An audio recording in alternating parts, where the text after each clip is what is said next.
Hey friends, if you encounter Chrome.exe bad image error with the error code 0xc000012f, then please watch this video. I will guide you through the resolutions.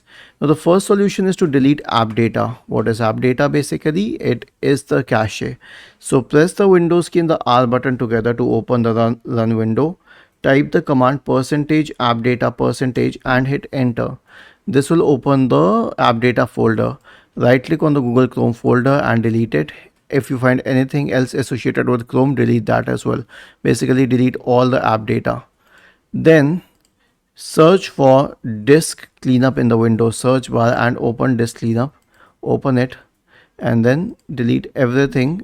Check everything here except for the system restore files, and then click on OK and then click on delete files, and it will start deleting the files and cleaning up the system. And obviously the last solution is to reset Google Chrome.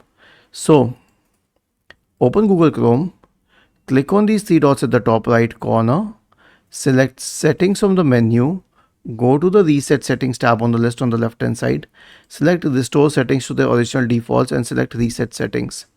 Was this helpful? If yes, then please subscribe to the channel, and if not, then let us know in the comment section of the video on how we could help you further. Thank you for watching this video and have a nice day.